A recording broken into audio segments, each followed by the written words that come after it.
Welcome. My name is Cynthia Erickson, and I'm privileged to serve as the current Dean of the School of Psychology and Marriage and Family Therapy. Thank you for joining us on the live stream of our celebration. We're excited to celebrate the 60th anniversary of the start of the School of Psychology and Marriage and Family Therapy. I do want to note that we're celebrating at a rescheduled date as we adjusted due to the tragic destruction of the Eaton and Palisades fires. We are only days away from marking 9 months since that traumatic time, and we continue to hold our community in the ongoing healing recovery. 60 years of hope and healing. Hope and healing are powerful realities. More than 60 years ago, it was the experience of healing that Annette Weyerhaeuser, the wife of Fuller trustee C. Davis Weyerhaeuser, the healing she had in the context of her therapy work with psychologist John G. Finch. That healing led to the imagination and determination to start a school of psychology in the midst of Fuller Seminary. John G. Finch coined the phrase, planting the cross in the heart of psychology, which has been a centering idea of integration for us in the SOP MFT for 60 years. Tonight, we'll hold this reality of hope and healing as we reflect together on the past, the present, and the future of our school and the future of integration. My prayer is that you will see God's inspiration and God's faithfulness throughout our 6 decades. So as we begin, let's recognize God's hand in those decades of teaching, scholarship, and service. Recognize the hope that the cross offers in our therapy work. Continue to trust in God's faithfulness for the continued healing of our communities impacted by the fires and other natural disasters. Hold in gratitude for all the people who have given their time, resources, and wisdom to our school. Trust in the Spirit's guidance as we move forward as agents of Christ's hope and healing, and be grateful for all the time we'll spend together tonight and the inspiration to nourish us. Thank you for joining us.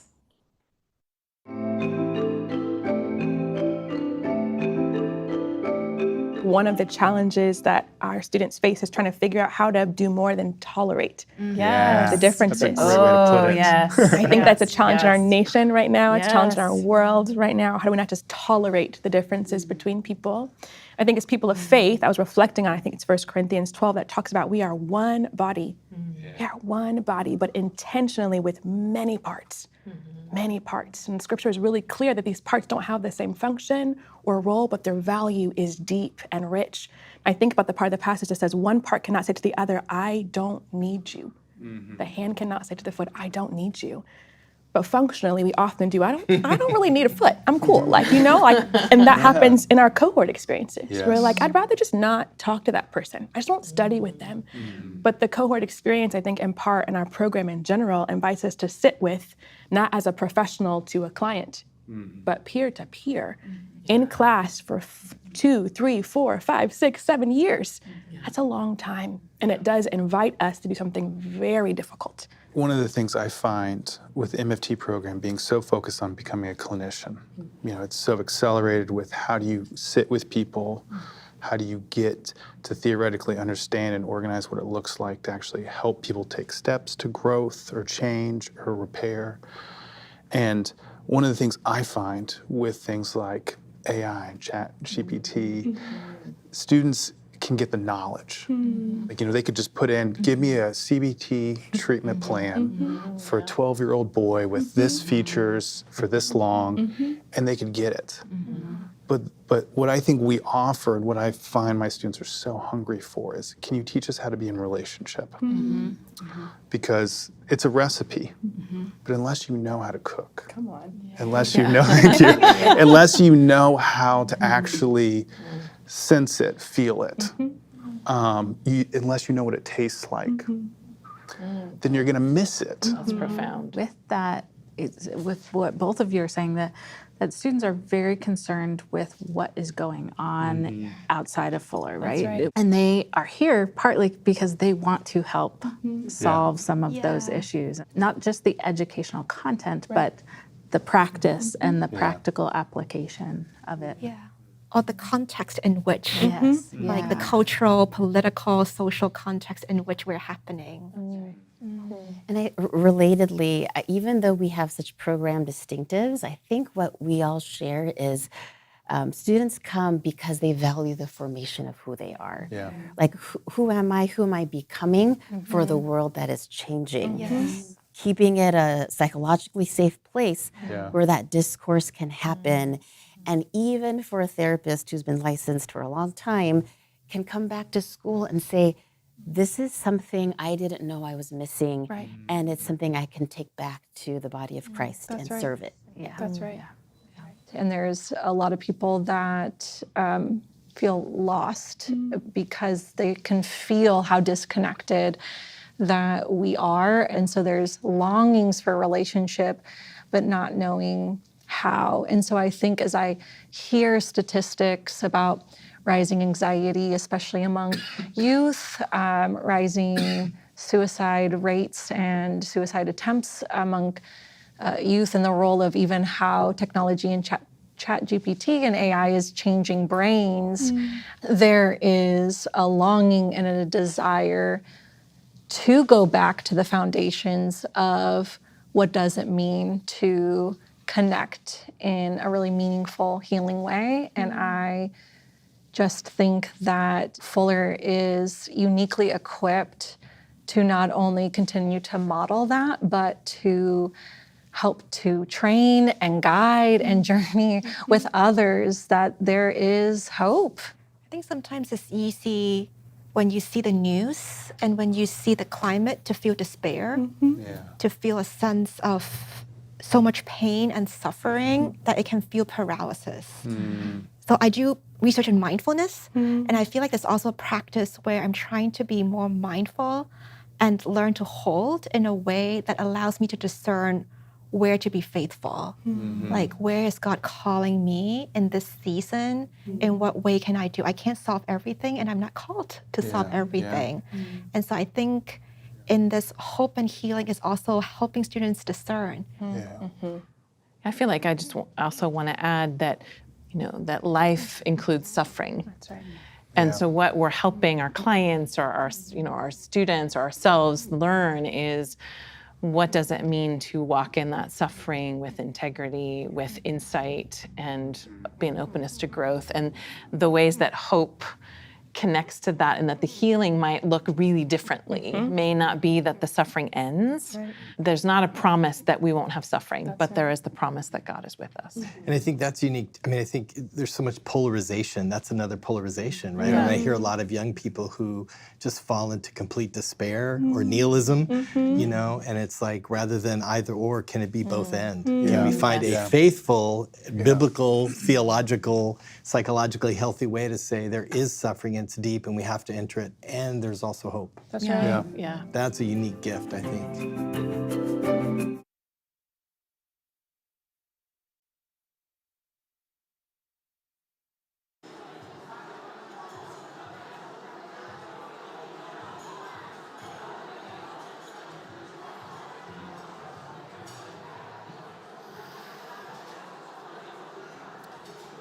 Friends, I hope you're enjoying your meals. We have so much wonderful content to share with you tonight that we realize we're going to have to share it while you continue to eat. So we're going to share a video of some amazing voices, some gems, who will share a bit about our past and legacy. And we would invite you to go ahead and continue to eat as you turn your attention to this next video. So thank you for your attention.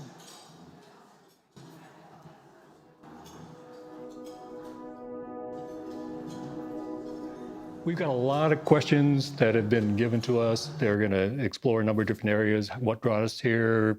Joys, sorrows, legacy. So let's start with a softball question, which is, when did you first come to Fuller and what brought you here?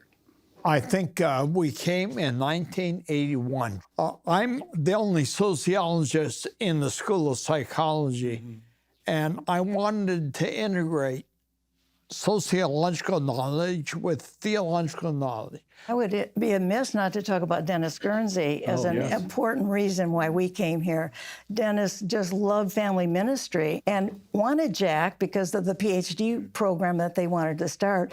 But he said to me, Judy, you're a licensed therapist and we'll use you too. You were part of that transition in the program to having all of our courses on campus as opposed to off campus, and then having our clinical training being run through the department as well. So you were our first director of clinical training. That's right. It was a role for me. Jack actually was invited as a faculty person, but Dennis said, well, let's have you come in as in a role of director of clinical training. And then slowly I started teaching a class, and after that, I was finally invited to be a part of the faculty, but it was always the clinician part that was important for me.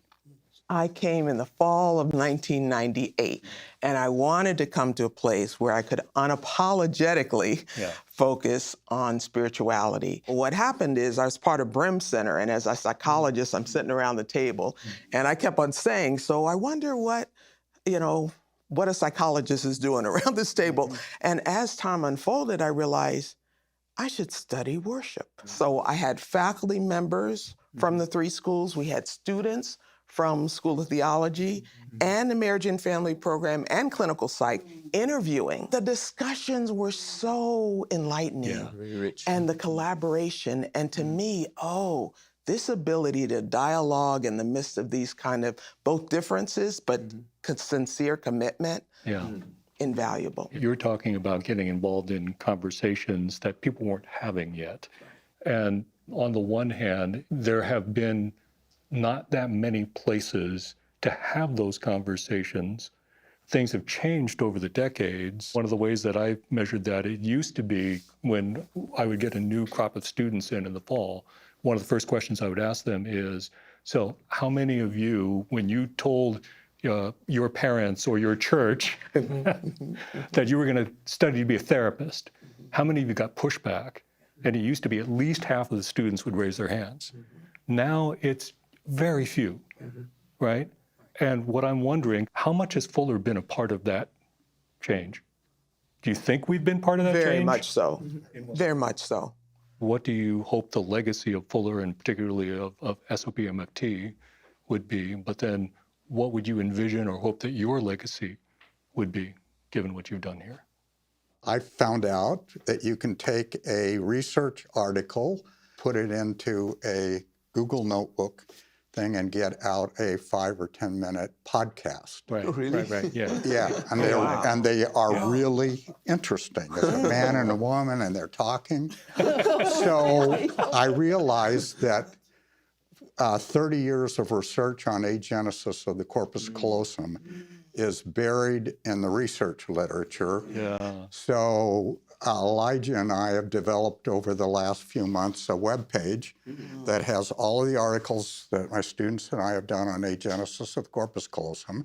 And there's one button that will give you the abstract, and the other button plays the podcast. Wow. And it's an interesting 5-minute podcast. Yeah. And now all of that 30 years of work is now available to the people who care about it, that is, who have a family member with this, in a way that they can understand and consume.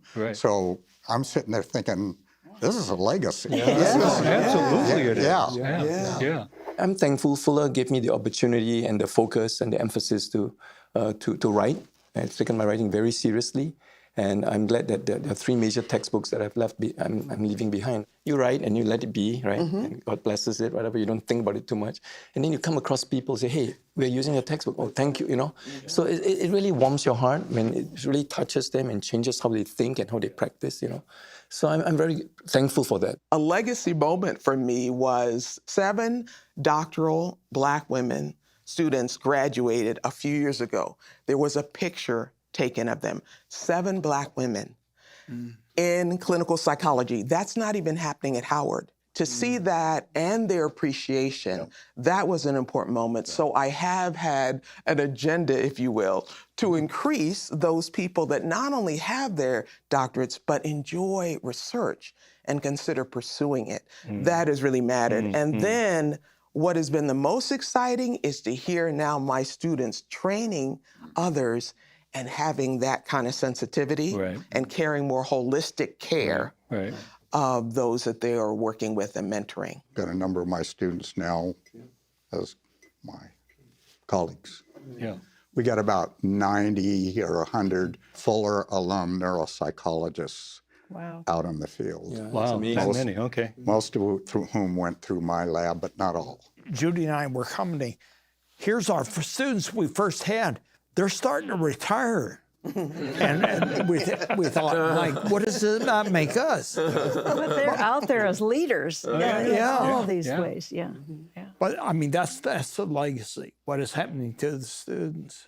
Students often, express appreciation for many things that we've contributed to them, but our love for them, our caring for them, our prayers for them, our genuine compassion for them, that makes a big difference. And then they pass it on to others. How we treat our students,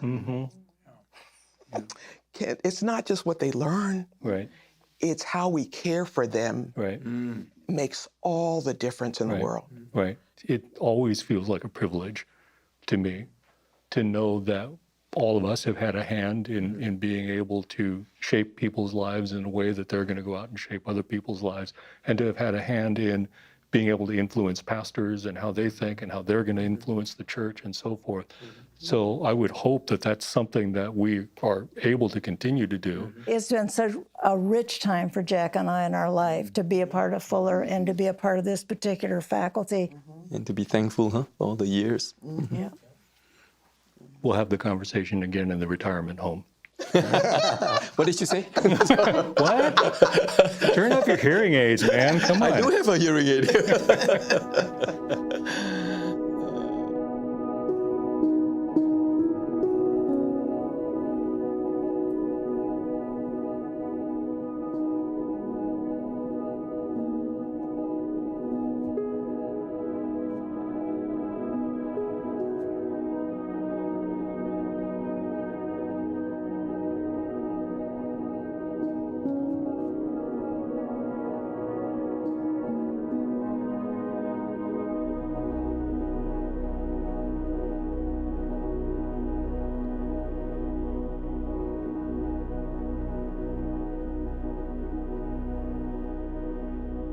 But I think what we need are Anabaptist social learning theorists, Calvinistic Freudians, Pentecostal phenomenologists, and Wesleyan systems theorists, all tenaciously attempting to develop their own positions. This, I believe, will generate the type of thinking needed to advance the integrated process.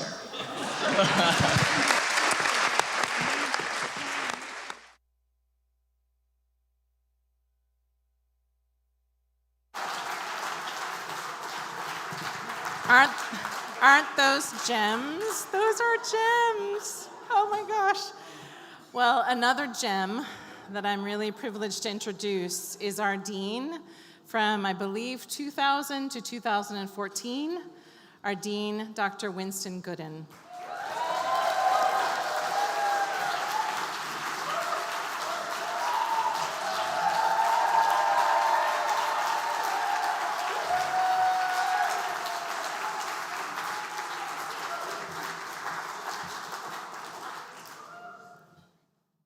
Thank you for that applause. I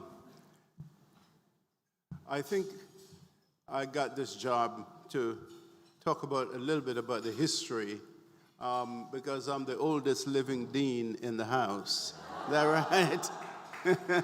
And it's a sign that it's okay to be a dean. God will favor you with many years. But I'm glad to be here. Fuller became a part of my life story. I became a part of the Fuller story in 1984. So that was more like 41 years ago. And our history is really an incredible, incredible story. My job tonight is just to allow you to see the outline of that history and where appropriate, make some comments if that's necessary. But the story tells itself. Matter of fact, when I think about it, I think about the song I love so well. I love to tell the story of unseen things above. Every story has a future, and we have not yet seen the full future of this story that we are looking at and retelling tonight. But we have seen the beginning, and somebody said, the God we serve is a God who is coming. He's here already, but there's more to come.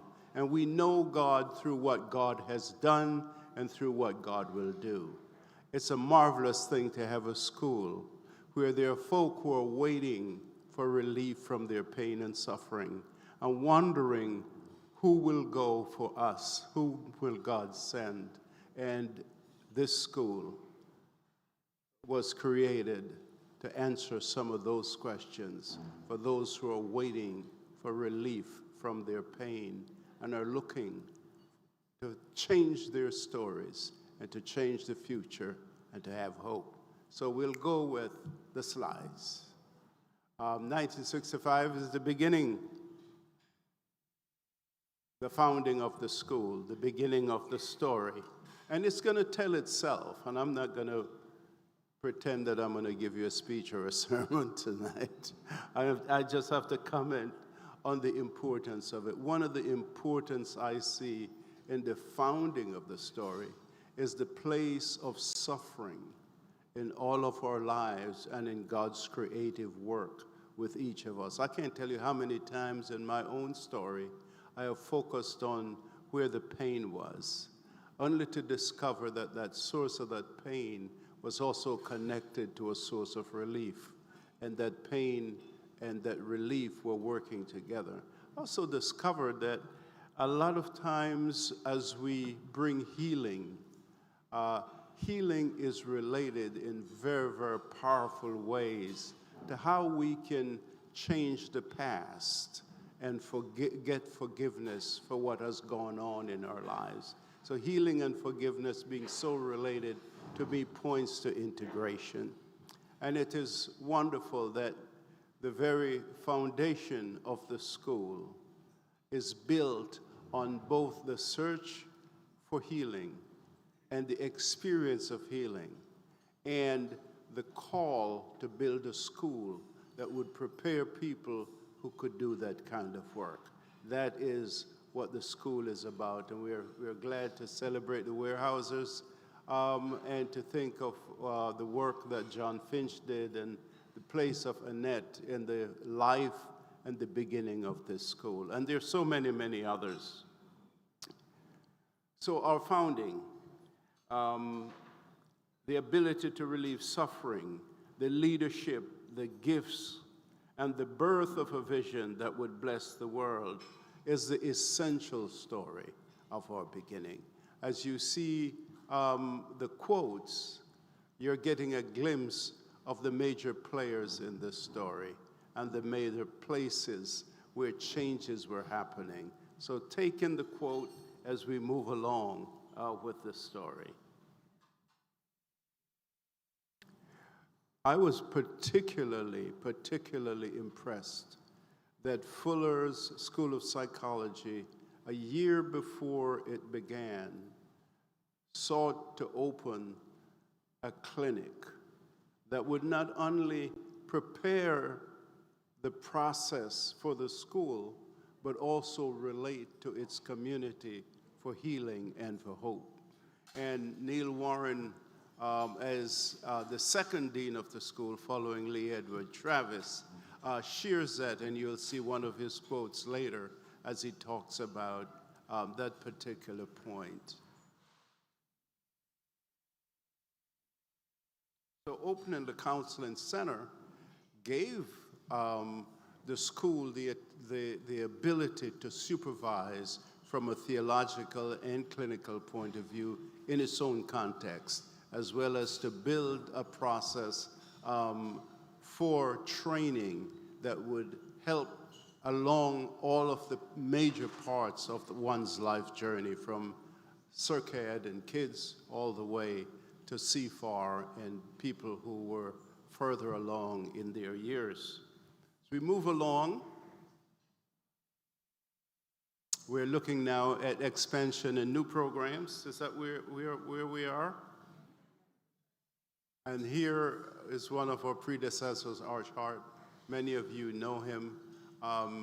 He, like me, was not born in the U.S., born in South Africa, migrated here. I'm born in Jamaica, migrated here. So the openness to the international, to work not only in this country, but all over the place, and bringing people together is marvelous. The SOP building, a major, major, major accomplishment. It was happening and completed 2 years after I got here. Matter of fact, one of my stories is I got a piece of one of those buildings to put up at my house. And unfortunately, I think the fire melted that part because that was burnt down.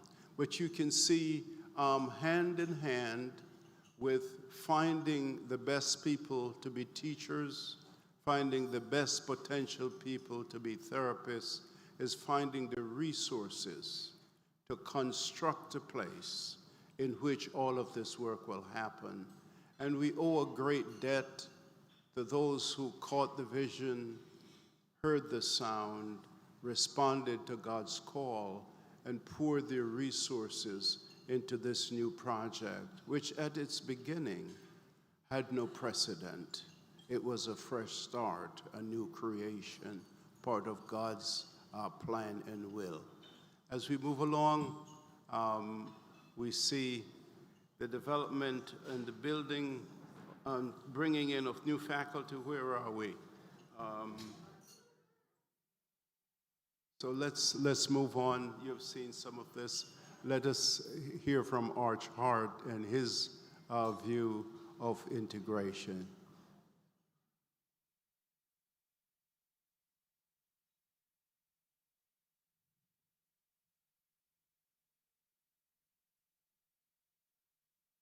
It was very, very important, not only for this school to have credibility among theologians, because it named integration as its identity. It was also very important to have credibility among the social scientists and therapists and leaders in the field of psychology. And when the school was started, there was a very large committee, actually, that debated and discussed and networked to think about the school. So its first acceptance by APA and the first accreditation was incredibly important 9 years after the beginning of the school. And people like Paul Clement, Warren Brown probably knows this story very well, was very, very involved in articulating the school and its mission and why a school of psychology in a seminary was an appropriate place to learn, to deal, to do research, to do therapy, etc. That was very, very, very big. Let's move on.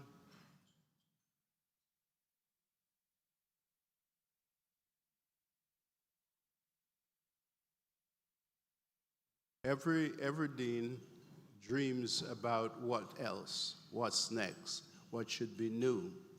And with Jim Guy in 1995, we did a strategic plan, a renewal of the strategic plan. He put tremendous energy in doing that. And under his leadership, the CIRCAD, Center for Research on Child and Adolescent Development, was formed.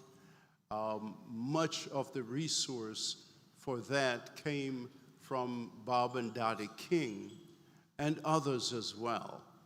But it put research alongside of the work we're doing in understanding kids and in doing therapy with children, adolescents, and families.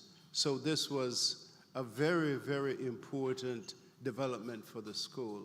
And here we celebrate Evelyn, who is right over there. Hey, Evelyn.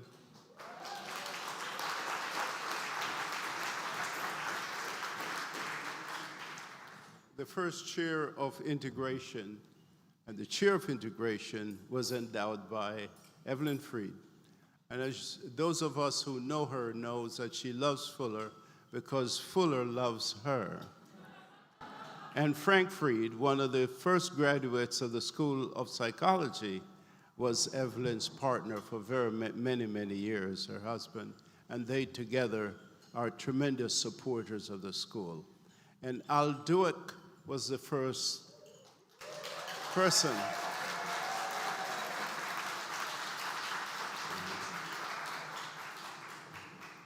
Now, many people know that when the school was started, the building was named to celebrate the deep energy and vision that went into the founding of the school.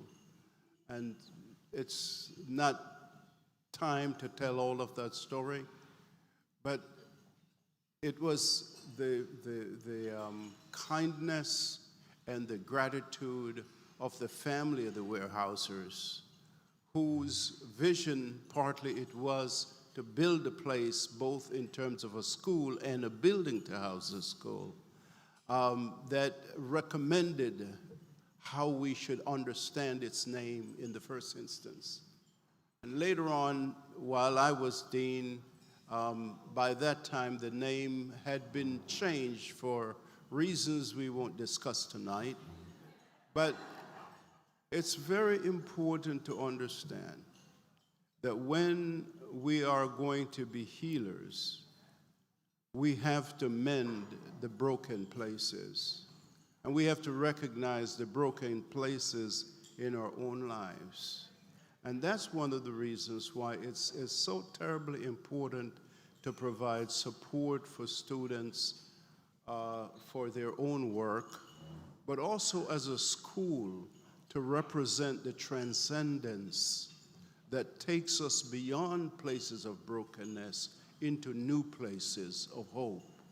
And the renaming of the school and the naming of the school is a testimony to that, I think. I called Max Dupree, one of the great saints of Fuller, and I said, Max, can you help me? I'm trying to think about how we rename the building. And Max said, well, I told him we wanted to name the Warehousers. And he says, well, what are you going to do about A, B, C, D, E, and F? And so that little plaque that you see on the wall, not what's on the building, but on the wall, are others who gave graciously to make the building possible. And the wisdom of Max, that nobody be left out, and that we understand and honor all who helped to make this reality a reality, and put it on the wall, was not my idea, but the wisdom of Max. And I deeply appreciate him for that. And Bill and Gail, thank you for collaborating. Thank you for saying it's okay. Thank you for allowing us to put that name, the Warehouser name, where it belongs. Can we give them a round of applause?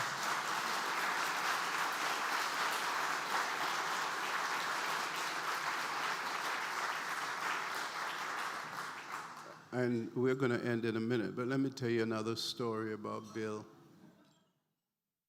As you probably know, I'm not only the oldest living dean, I'm the first black dean.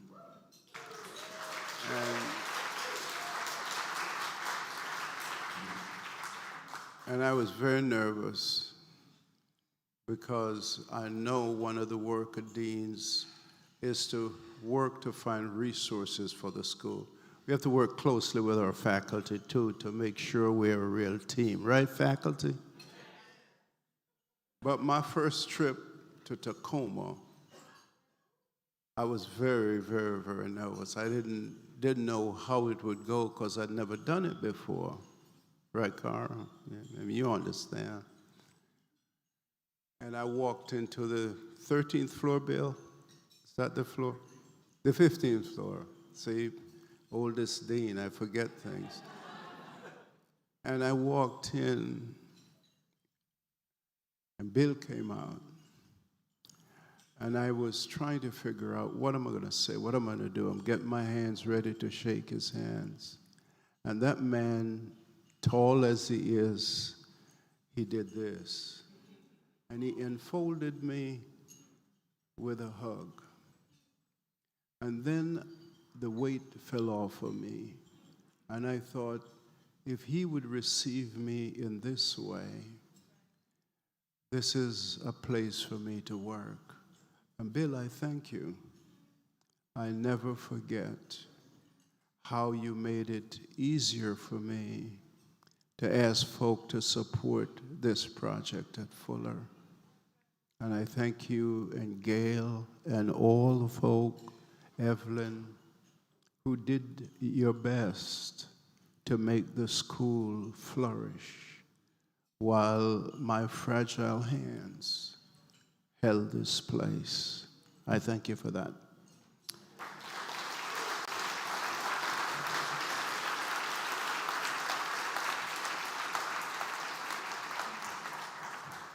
And you can see all the history there, so I don't need to tell you what you can read. But I will say Rich Mao invited me to join the group that went to China. And when we got there, Bishop Ding hosted us. And it became clear in that meeting and several other meetings that one of the ways that we could do more to bring the gospel and to strengthen the church in China was to open the doors of the School of Psychology. And from that, the whole China program was developed with the School of Psychology joining theology and intercultural studies to bring people for study here to go back. And so the international presence and the international work, which Cynthia knows so well and represents so beautifully, is part and parcel of God's call on this place. Thank you. Enjoy it. There is a future to this story. We'll all want to see it when it comes. Thanks.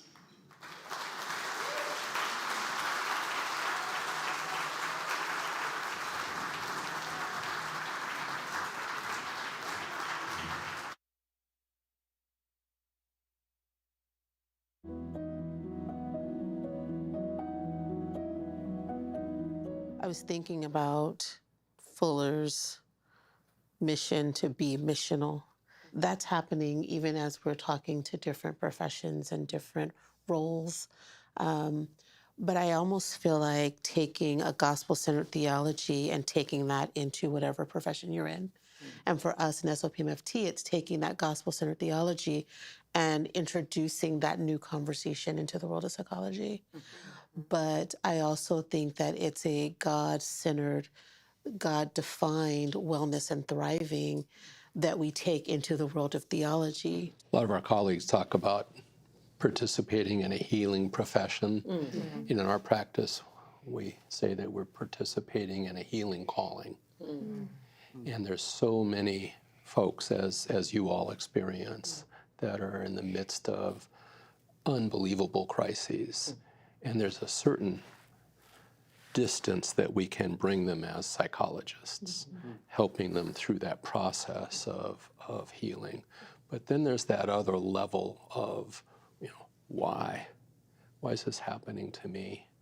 And that's what Fuller has equipped us to do, is to help them in that struggle to understand, to give some meaning to the pain that they're in, the loss that they've experienced, the confusion, the direction.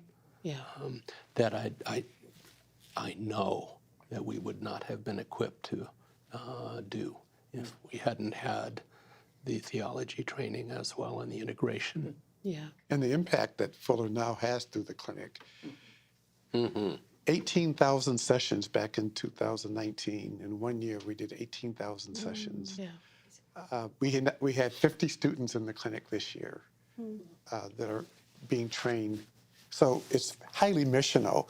We not only train, but I don't know of a single mission within Fuller that says we're out there touching the community, 1,000 different clients a year. 15 to 20,000 sessions. It's really remarkable how the school has grown in that way. Well, that was in 2019 before telehealth was as ubiquitous as it is now. And the clinic's never been the same since, because after COVID, a lot of folks discovered the convenience of teletherapy. I think one of the things that distinguishes all of Fuller Seminary from other seminaries is the School of Psychology and Marriage and Family Therapy. And whether it's COVID, fires locally, people are just at the ends of themselves, and clergy are. And so God is there, but they're also realizing like there are ways of engaging my people, my congregation, that is beyond the training that I got in theology. So I think it's just a really poignant moment for the School of Psychology and Marriage and Family Therapy to really continue to equip clergy, community leaders, of course, therapists and clinicians, but I think there's a lot of new opportunities. And the intersection of then like spiritual health and healthy forms of spirituality and emotional health are so poignant. One of my favorite things that we do in the clinic is to work with emerging leaders in our churches.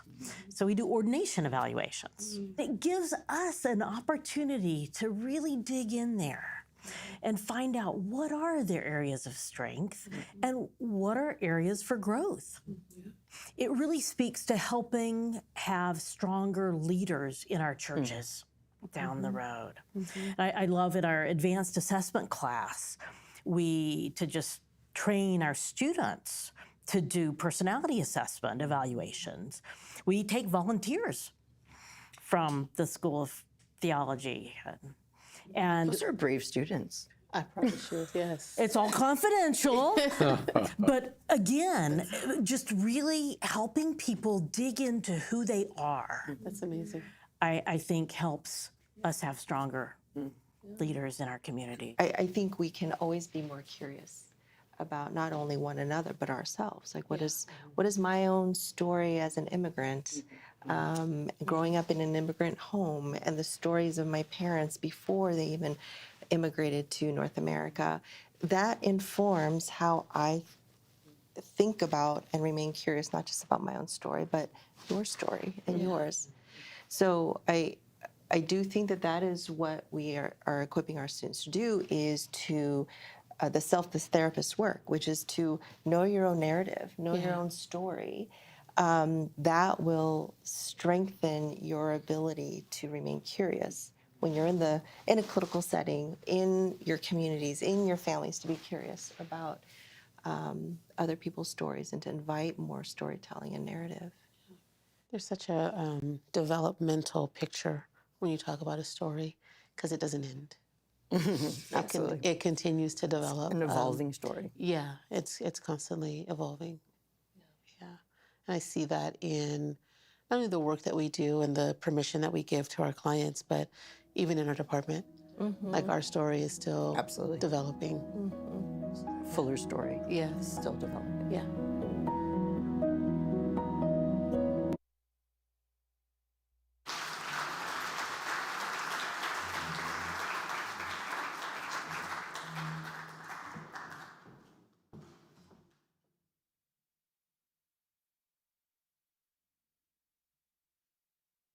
What a joyful evening we are having together.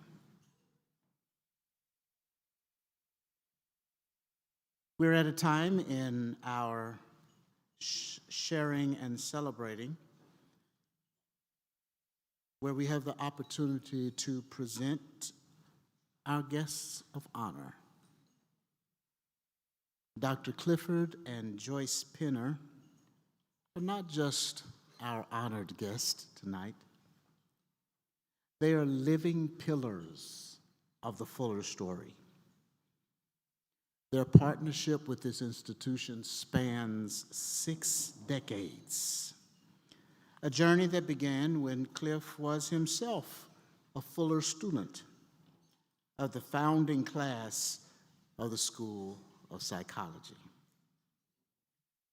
In Fuller's communities, the name Penner is nearly synonymous with faithful service, groundbreaking work in Christian therapy, and personal generosity. Cliff served on the Fuller Board of Trustees for 52 years.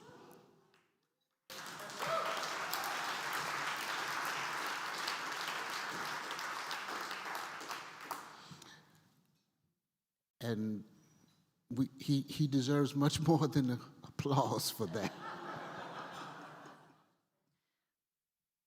He also served as our board chair from 2012 to 2018, a role of enormous weight and responsibility. It's not easy to serve in that capacity, but Cliff did so well, with a steady spirit and with gracious leadership.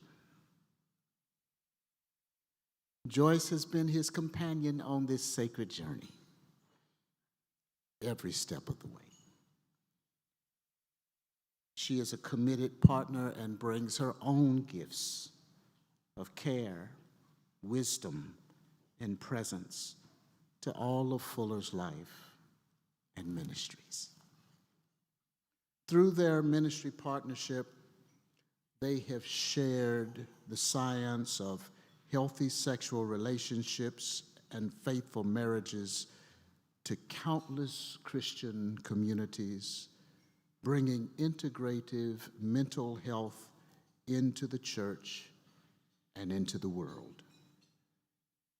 We have benefited in countless ways from their wisdom in governance and strategy, in spiritual formation, in the bold integration of psychology and theology, in scholarly conversations, in mentoring generations who would become therapists, pastors, and leaders in various ways. As we celebrate the 60th anniversary of the School of Psychology and Marriage and Family Therapy, we honor you, Cliff and Joyce. We celebrate your faithfulness, your insight, your sacrifice, the many lives you influence and touch, and your incredible generosity toward us. Please join me in thanking God and thanking Cliff and Joyce Penner for all that they mean to Fuller Seminary.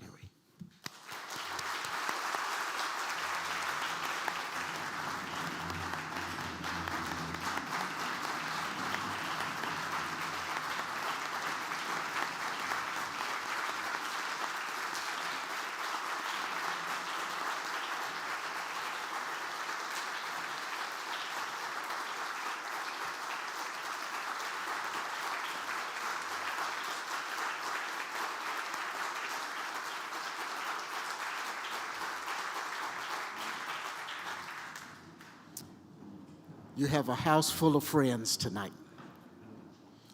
Now, please turn your attention to the screen as we hear from Dr. Cliff and Joyce Penner.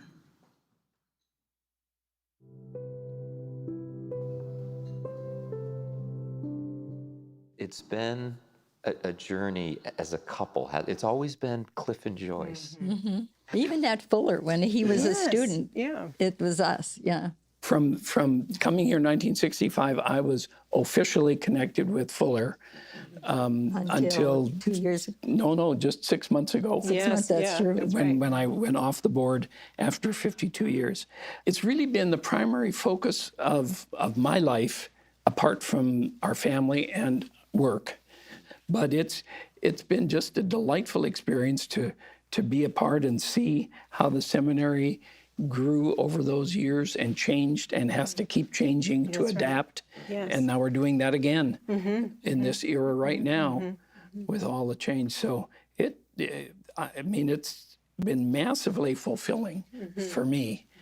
But we have to remember, in many ways, we grew up here too, because when we came, we were just married 2 years, 23 years old, I think, when we came. And so we grew in our faith. We left some of the legalisms of our Mennonite conservative backgrounds, and in that way, Fuller really became our family. Yeah. You never left. Yeah. No, never left, and really am still very much a part of it. So tell us the circumstances that led you both to focus on sexuality. Well, that was definitely a calling because it wasn't in our master plan. Right, right. You didn't choose it. It chose No, you. it chose us for sure. But even in 1975, it was primarily men in seminary, and so they had what was called the Wives Institute, and they asked me to come and teach a class on sexual adjustment in marriage. And Joyce had been a nursing professor at Cal State for years, and because I wasn't a lecturer and nor not nearly as organized, I got her to join me, and so we taught that class together, thinking that would be a one-time thing. And you didn't hesitate saying yes to the request? Oh, yes.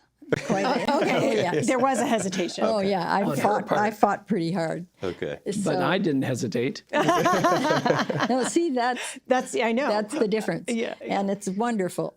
But we had such a positive response to that series of presentations that others heard about it and asked us to start doing seminars, offering them in churches and different places like that. So it just kind of evolved because of being asked, not because it was our plan. It is really interesting how transformational sex therapy training can be. Well, and there's so many things from our homes and communities that influence. In fact, I remember a Fuller student saying how our teaching, we used to teach the sex ed at our local school here in San Marino, and she grew up there, and that how much it helped her handle the purity culture compared to her friends who hadn't had any of that kind of education. And I know for us, one way that we think when we look back, we were being prepared already for this. When the first year of our marriage, for our joint Bible study devotional time, we decided just to go through Scripture and find every passage relating to sex and marriage, and started in the Old Testament, went through the whole thing. And that's what we did, and came away saying, I think this is supposed to be fun and enjoy it. Right. And what a great way to start our marriage when we didn't have that kind of view from our homes. That's right. So we happened to do it ourselves, get ourselves prepared and connected with our faith in a positive way and see it as God's design for us. So, as pioneers in this field of healthy sexuality for the past 50 years, how do you envision it continuing to influence other generations? Well, you two are the best example of our hope. That's for sure. And you're just kind of prime models or examples of what we are hoping for. As we said when we started, we were it. By now, we've trained hundreds of people. Yes. The whole idea of now there being people literally all over the world. In fact, we've got one couple that we worked with in Switzerland for a whole bunch of different seminars. He's a psychiatrist and she's a social worker. And they have now taken over and are doing what we did in German-speaking Europe. That's amazing. And then the same way when we first wrote the book Counseling for Sexual Disorders in 1990, we produced a protocol that has now become pretty standard, at least in the Christian counseling community, for what people do with sexual therapy issues. Like at Azusa and here at Fuller. I use it for my course. Yeah. So that's clearly one of the ways we want to pass it on.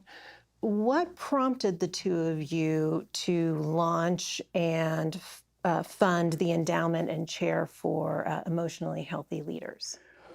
Well, That's a fun story. Yeah, Fuller has always been strong in academic training and in spiritual formation, but there has not been a school-wide emphasis on the emotional health of the students as they prepared to lead in either psychology or theology. And we'd also had a good number of church leaders that we felt if they had been able to deal with their issues, they would not have ended up where they ended up, in their parish, in their congregation. Or in the catastrophes that they ended up with. You're right. And so it's been really exciting for us to be a part of that. A whole program and plan to assess the emotional health as students come in, and then to provide opportunities to equip them to deal with different issues and to work that through when there are issues there, or just to grow in their sense of their self, and hopefully graduate in a healthier place than they came into. Yes. So that's why we're here. That's why we've enjoyed it. We're proud of it. We're proud of you guys. We've been doing this from when we say from 65 to now, so that would be 60 years. Yeah. That we've been a part of it, and we're just eager to celebrate the 60th with everyone else. Well, it is good to get a chance to talk a little bit about the past. I often wonder if the students that come now really know what it was like. It was something special for us to be a part of something taking form, and us having the opportunity to be a part of it. And now I know that often the students feel that there are all kinds of rules and precedents and all that. But the exciting thing back then was that there were no precedents, and we were all a part of it. I think as I stood back and looked at what has really made the difference, while the institution has been important and all the prerequisites and guidelines and all that, it's really the people that make the difference.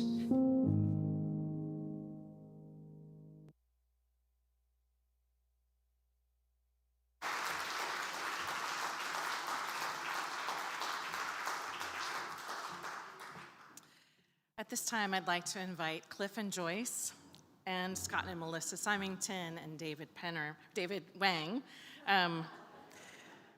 to come, and Dr. Goatley to come to the stage.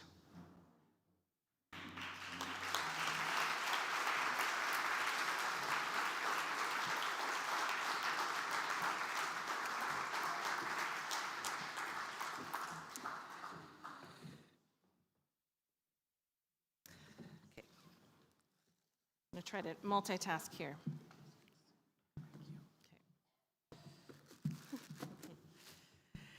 Cliff and Joyce, we are privileged to honor your service to the church, your investment in Fuller Seminary, and your commitment to healthy leaders, with the establishment of the Penner Fund for the SOP MFT Emotional Formation.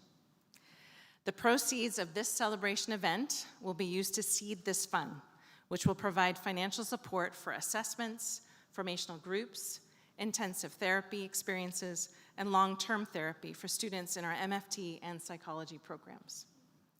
In recognition of this fund, created in your name, we commissioned a Fuller alumnus, Mr. Pete Morris, who graduated with an MA in cross-cultural studies in 1978, and he painted this watercolor with the following inscription. I'm going to hand you the watercolor so you can see it. So the inscription states, in honor of Dr. Clifford and Joyce Penner, 60 years of rooted service and lasting impact. Like trees planted by streams of water, you have offered strength, shelter, and wisdom. Your lives a canopy of care, your work bearing fruit across generations. Your legacy lives on through the Penner Fund for SOP MFT Emotional Formation, still growing, still giving, ever strong. Thank you both. I'm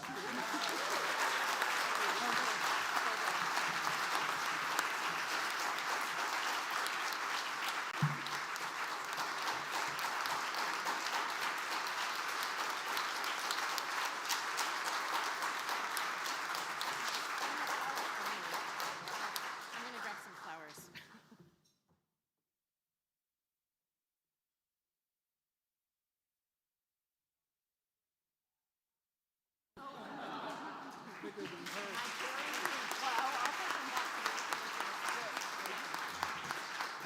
So we will stay on stage while Cliff and Joyce give us a response, and then we'll help you down.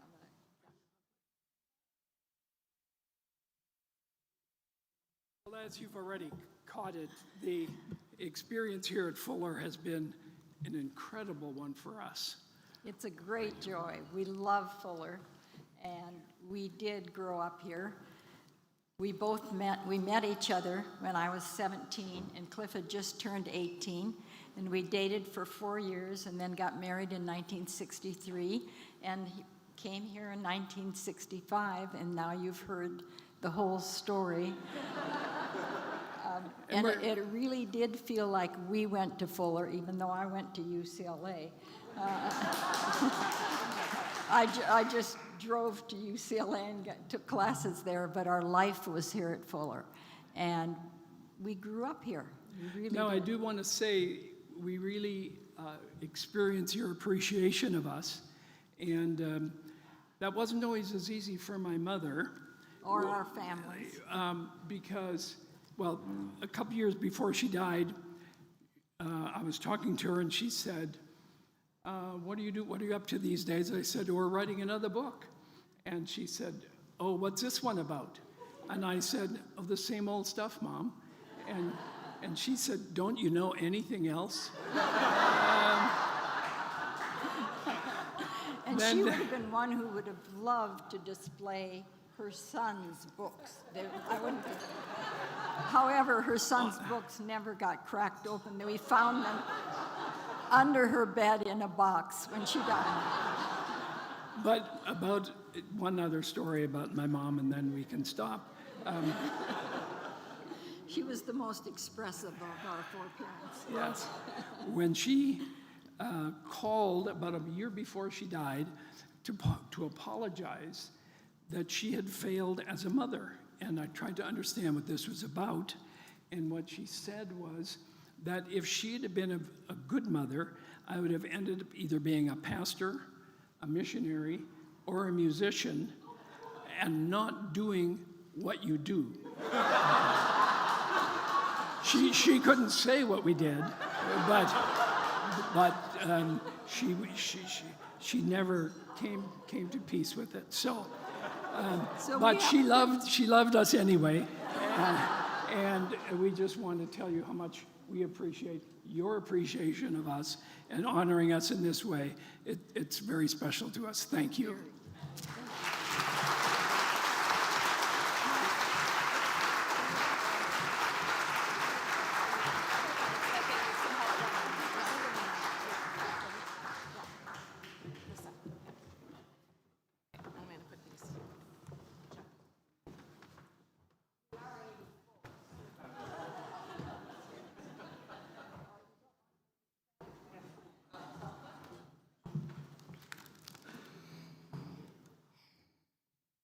I am full, not just from the food.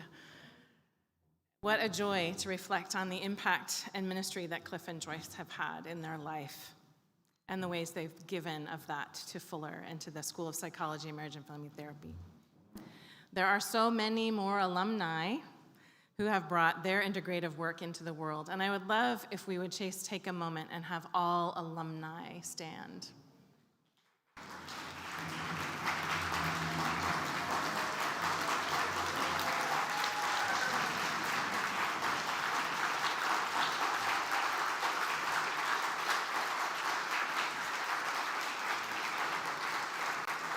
Thank you. In the 60 years of the life of the School of Psychology and Marriage and Family Therapy, we have graduated 1,043 clinical psychologists and 1,530 marriage and family therapists. And I did some math. If all of those were just seeing 10 clients a week, that would be over 1 million hours of therapy in 1 year. They are working in 45 different states and 15 different countries. So what an incredible and broad and deep impact. So we've heard many voices tonight reflecting on where we've come from, the vast reach of our school's impact, the scholarship of our students, faculty, and alumni, the healing work of therapy, consultation, and assessment, all planting the heart, planting the cross in the heart of psychology, planting the cross in the heart of psychology. I've been part of the School of Psychology and Marriage and Family Therapy for 35 years now.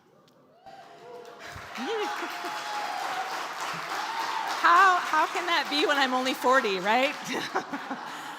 But either as a student in the 90s or as a faculty member and then now as an administrator.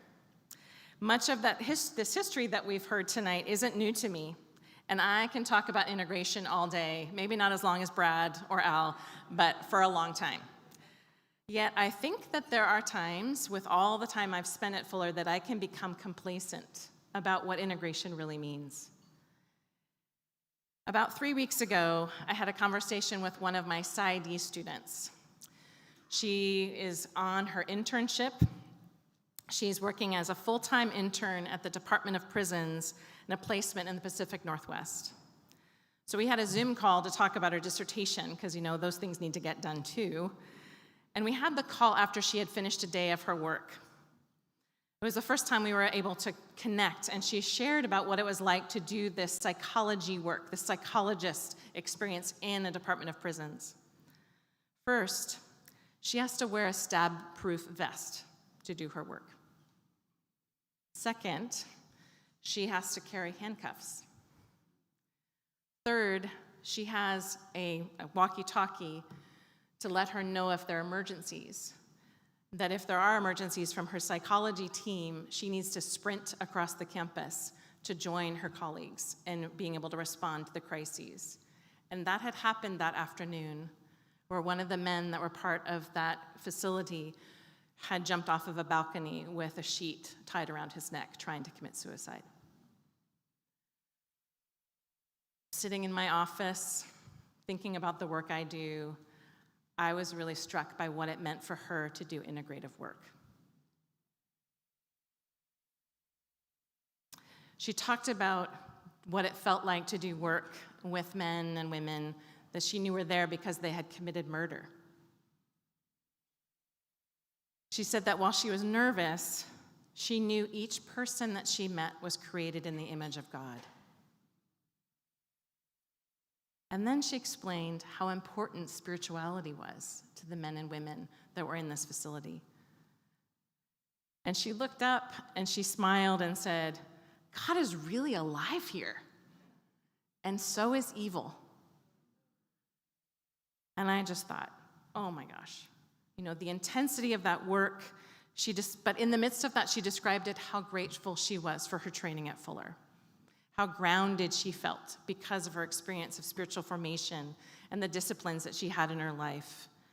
She talked about the opportunity to think theologically and how that brought meaning to her work and grounded her in that space.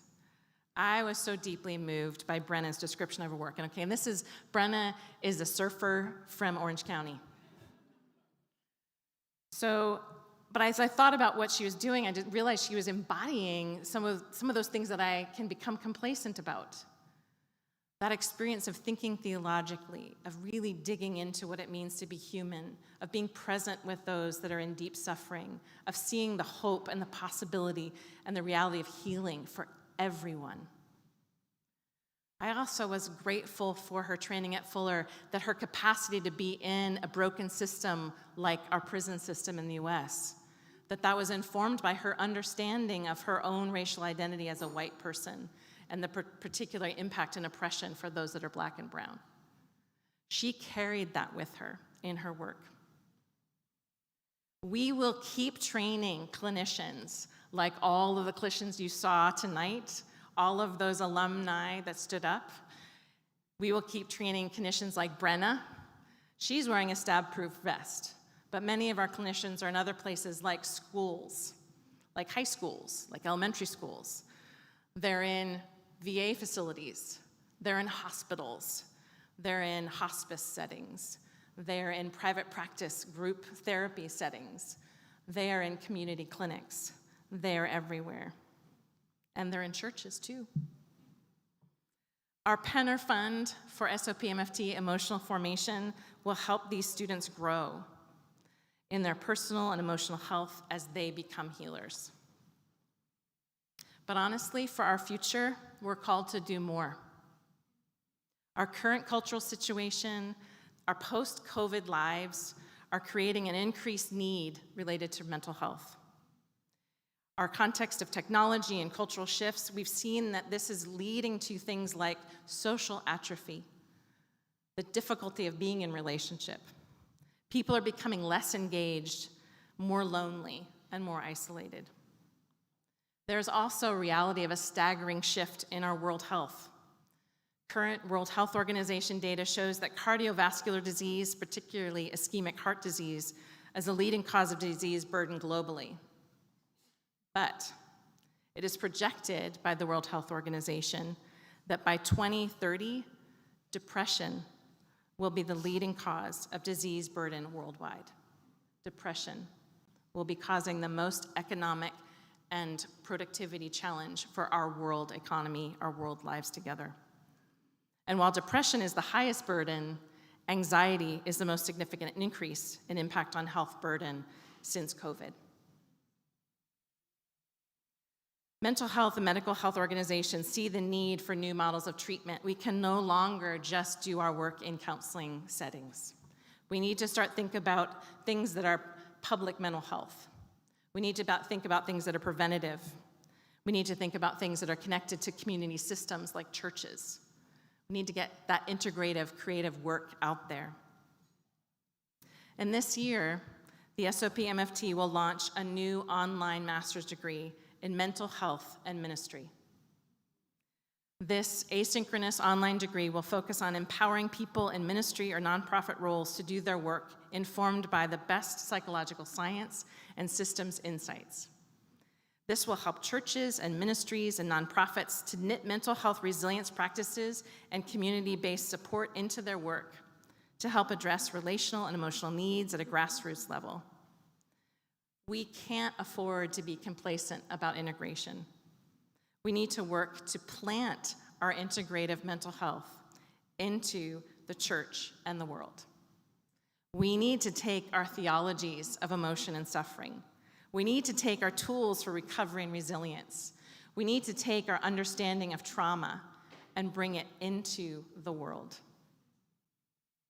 I believe that the SOPMFT is uniquely positioned to meet these challenges and to bring Christ's hope and healing into the world. We will shape leaders and scholars who integrate theology and psychology across cultures. We will form clinicians who bring their whole selves into the sacred work of therapy. And we will plant this vision of integrated mental health into the very heart of the church and the world.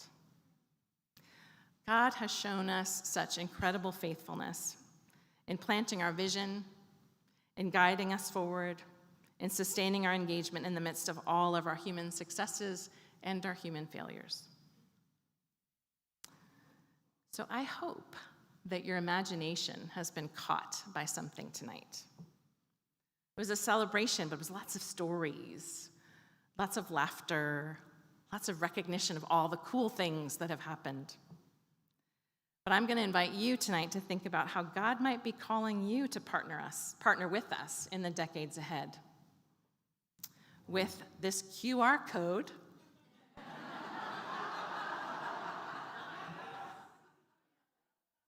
you can respond right now. We have 4 different ways to give financially that are connected to that QR code. And when you give to the Penner Fund, that is one, the Penner Fund for the emotional formation of our SOPMFT students. You provide students with the support and counseling they need to bring their full selves to the sacred work of therapy.